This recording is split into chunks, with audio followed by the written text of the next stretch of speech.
Welcome to the Not So Early Morning Show with, of course, your host, me, Noah Ingram.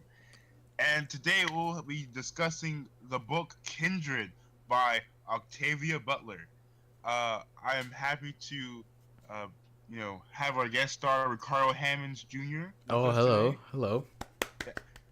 And we'll be discussing some interesting topics and themes in the book today.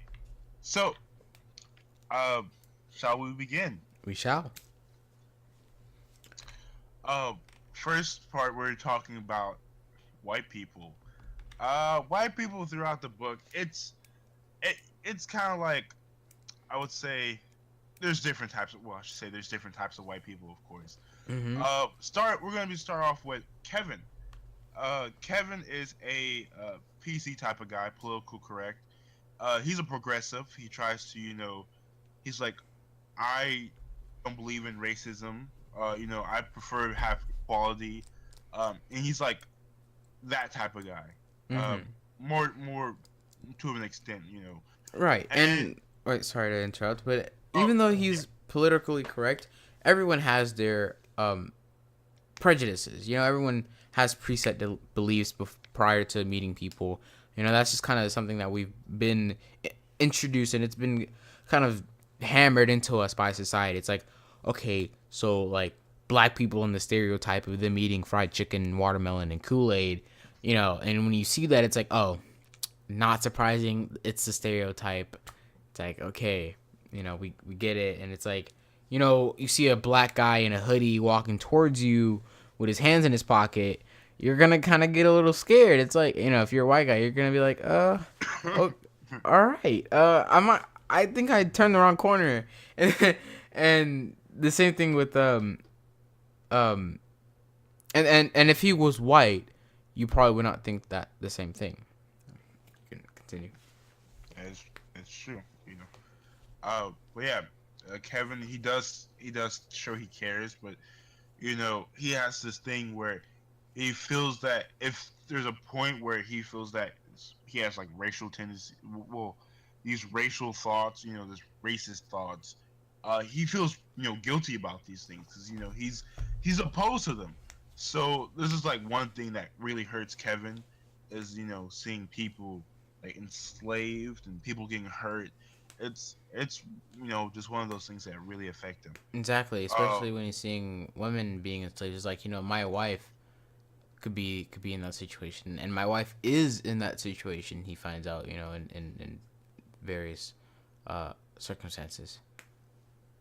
yes. An- Another white person we're talking about, we will be talking about, is Rufus Whalen, and he is he's He's an odd well, character.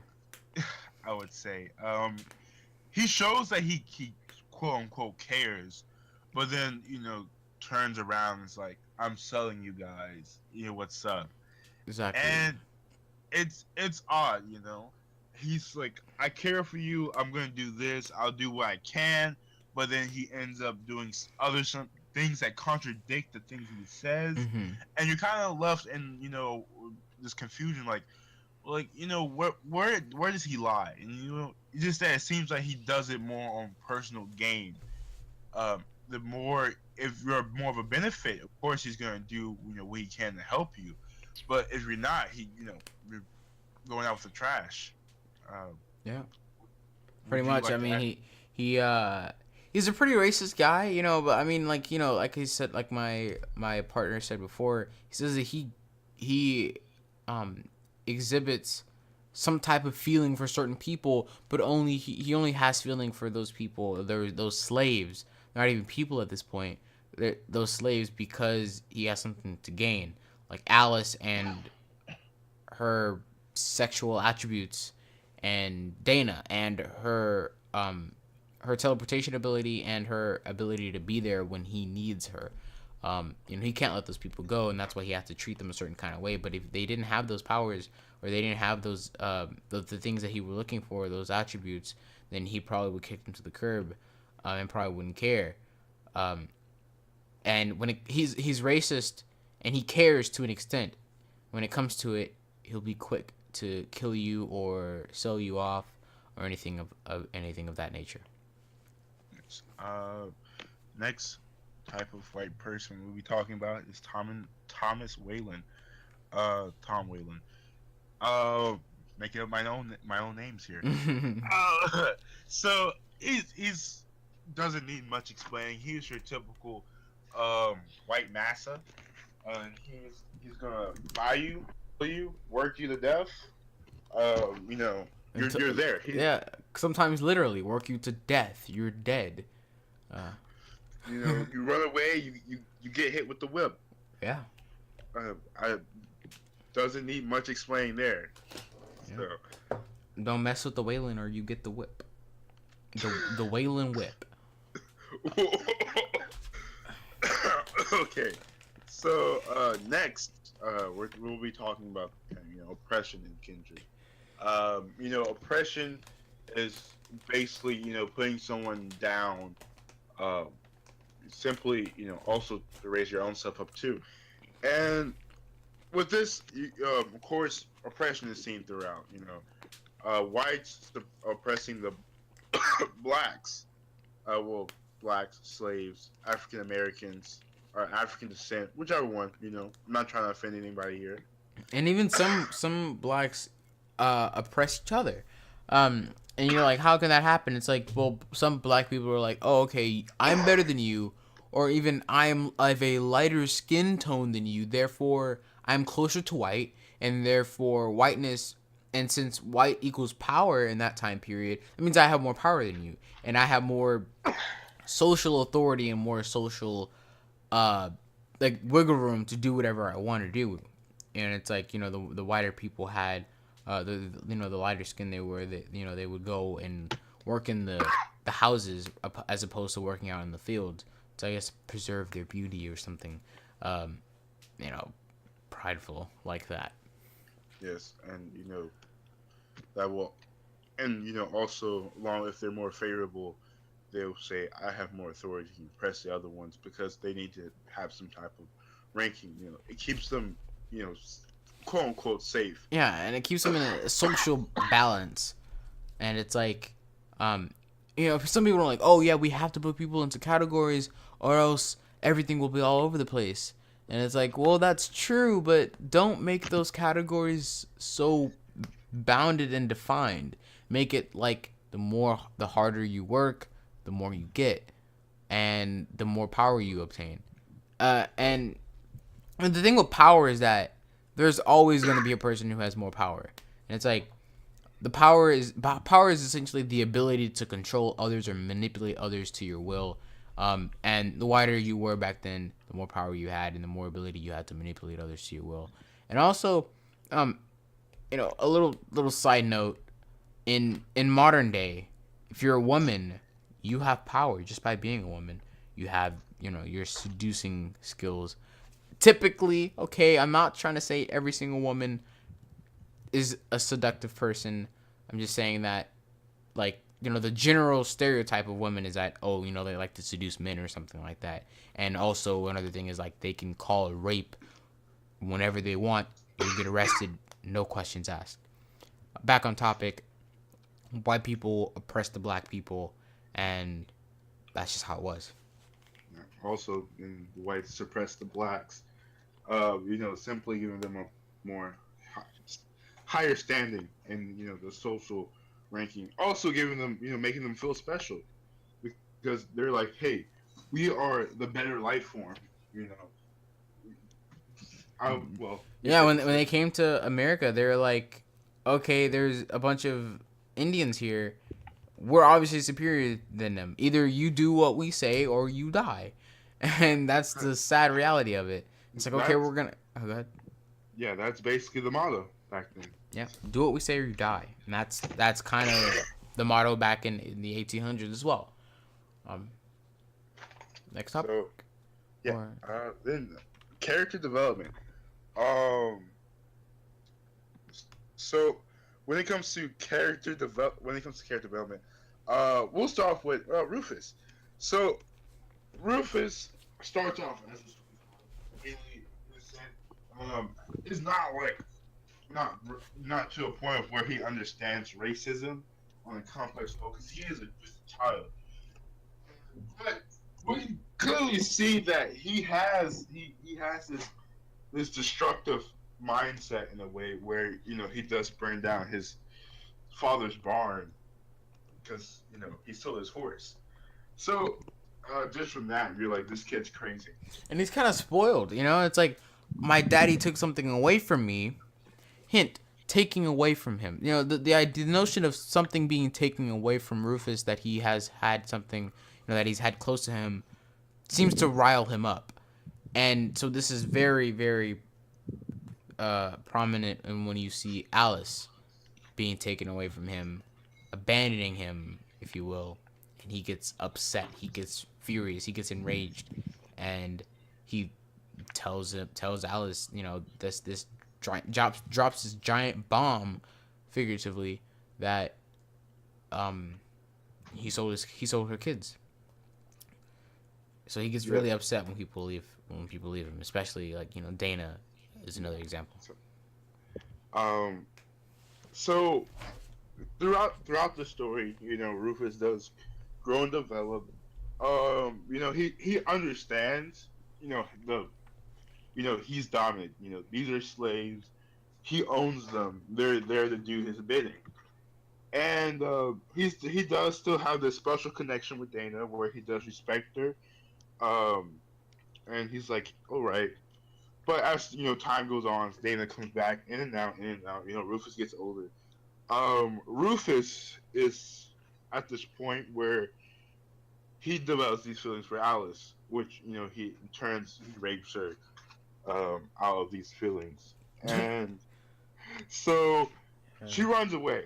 And as Ricardo was saying, he feels this abandonment, this thing like he felt like she was his. He was. Yeah. Oh my goodness, getting the nouns mixed up, my boy. So he felt that Alice was his, and that she left him. So he thought of her as his property. That's what black people were. They were property, and he was just like, she left me, and this really, made him feel terrible. Like he quote unquote loved her, but. Yeah. That's kind of questionable when you start raping the girl that you allegedly love, So, well, of course, when she does come back into his possession, when he does buy her,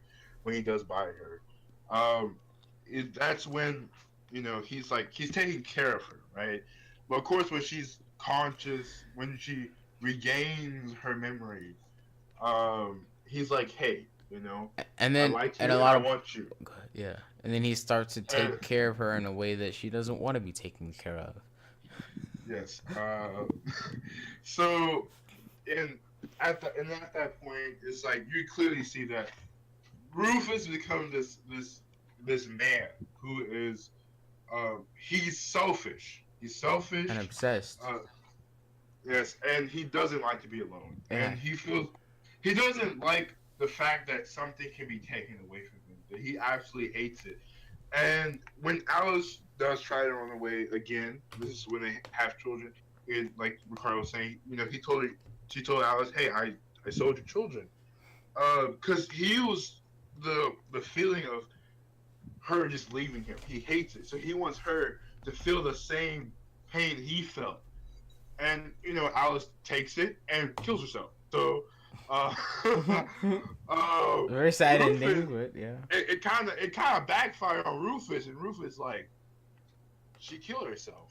She actually killed herself, and he gets all depressed, and he's in turn wants to kill his own self, but Dana kind of stops him, but that leads on to he's like, Dana, I don't want you to leave me, and she's like tries to rape her. He's like. No, Dana, you can't leave me now, too. I already lost one woman that I can abuse and use. I can't lose two, And he's like, either you're going to stay here with me or I'm going to make you. And so that none of those things happened. because Dana killed him, and it's Yeah, like, and well, I'm not being a captive to you. Like, what do you think this is? also I want to give props to my boy Nigel out there. You know, he set that house on Oh yeah, fire. the real OG. I know. He ain't no snitch, my boy. He's like, all right, got you. So then moving on, we have Kevin. We discussed Kevin a bit earlier. Kevin, he simply, as he progressed through the story, he starts off as your average white um, you know, office job. He's like writer. Him and Dana are both writers, though. But you know, he's like, yeah, I'm okay, I'm chill. Um, but when he gets thrown into Dana's story, time travel or dimension hopping story, uh, that's when his like real change begins. And he shows more character development. Mainly, of course, as time progresses, characters will change. And uh, Kevin did most of his growing through the 5 year time skip, where he actively worked hard not to become part of his time period. Yeah, Because since he's been there so long, it's like these things that surrounds him, these how the way people act, the mannerisms, everything. You just grow onto him, and he doesn't want to be a part of it. He doesn't want to be them. He doesn't want to be the 1800s of the I believe it Antebellum South. I believe that. Yes, I think hmm so. And he doesn't want to be a part of that. He doesn't want to be like, I hate black people. They're lesser. They're disgusting. yeah. He They doesn't want to don't. be that stereotypical white person at around that time. Merging into the culture. He doesn't want to do that. He wants to separate himself. He wants to go back to his roots. Or not his roots, but Oh gosh. he wants to go back to what he originally was and stay that way. And so for Dana, because he loves Dana. So, um, and then you know, there's Tom Whalen. The really much of what Tom Whalen did was he starts off as I'm this slave master, fear me, ha ha ha. Then sees what Dana does, and he's like, I'm scared. Mm-hmm. Then after a while, he's like, yeah, I'm. She's kind of like, I'm letting her stay here. I'm a bit scared, Yeah. but it's like okay, whatever. She helps my son. I don't. It's kind of like he did. After time goes on, he developed this mutual thing with Dana. Yeah. But he still is like she's still black. She's still a slave. Exactly. Because in the Yeah. beginning, he was like, I don't like this Negro being smarter than me. But now, well, he's dead now, but previously he was, he was like, okay, it's cool. I accept it. It is Yeah, what it is, and there's nothing I can do about it. You're a yeah. witch or a god or something. So. He understands that she Dana saves his son on countless occasions, and without her, he won't survive whatsoever. It's kind of funny thing because like the dad was like, your job is to keep my son alive, and she ends up killing him in the end. I know, right? It's like her sole Yep. purpose of being there is to save Rufus, and then she kills Rufus. It's like, well, that's a nice ending. Yep, I believe so. Well, I think it could have been better though. Yeah, it definitely could have been better. Yeah, it just kind of just leaves off like, yeah, we don't really get any idea of how she was able to do this, Or why, or how that even affected the time period, or if it even affected it at all. So it's just honestly like, yo, I think I probably could have came up with a better ending. Aliens, that's the key. yep, aliens is always the answer. Yeah. So, I think that's pretty much all. Also, I hope you guys do enjoy the picture of this sexy white guy I put up for you. Yep, pretty nice and sexy looking, if I would say so myself. And yeah, that will conclude. That's all the time we have today, folks. And if you haven't checked out Ricardo Hammond's The Early Morning Show, well, The Early Morning Show with Ricardo Hammond, you should definitely do so. Link in description down below. Yep. Ciao. All right, guys. Ciao.